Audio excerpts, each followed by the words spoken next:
Vavy antitra iray torana tsy natsiaro tena tao amin'ny distrikany Ambatoboeny no daroan jiolahy tao an-tranony nandritry ny fanafiany tamin'ny zoma fa 17 ny volana novambra teo tamin'ny folora alina.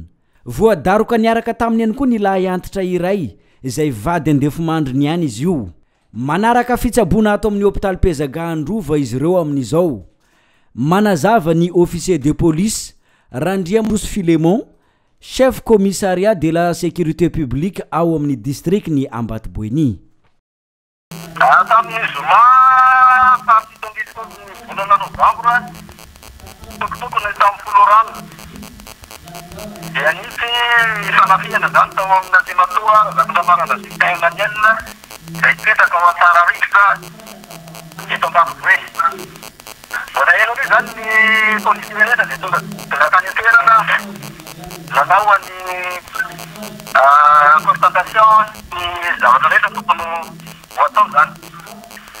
Dia nandeha ny rehefa tonga tany an-toerana moa zany zahay dia maratra izy mivady ireo. Vokapoka tamin'ny lohan'le ramty anankiray le madama teo amin'ny maso. Ary misy rata be zany moa dia tonga dia fanalefa moa tamin'ny olokalo teto Ambatoboeny. Itoy ny fanadihadiana nataon'ny polisy militaire zany dia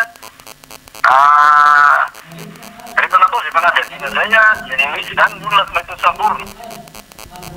Ka dia ankehitriny zany dia efa avy daholo ireo olona rehefa amin'izao fotoana zao ihany koa dia efa vita ny famotorana ary atolotra ny fanaovana mahazaka zany ireo olona ireo.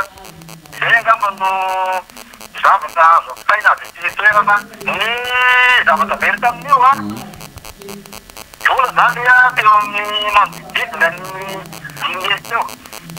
Vola espèce zany io.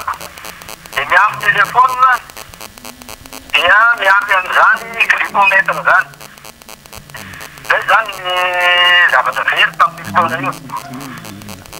Isan'ilay olona voasambotra ilay zany ateripiny nanao an'io zavatra io. Tamin'ny fotoana io mbola tsy nisy olona voasambotra tamin'io fa efa taty afara zany toy le fanadihadiana zay voasambotra. Ao amin'ny lohany izy mivady ireo no tena voamafy raha ny fanadihadiana natao teny amin'ny hôpitaly Pezagahandrova ka mbola manaraka fitsaboana ao an-toerana ry zareo amin'izao fotoana izao.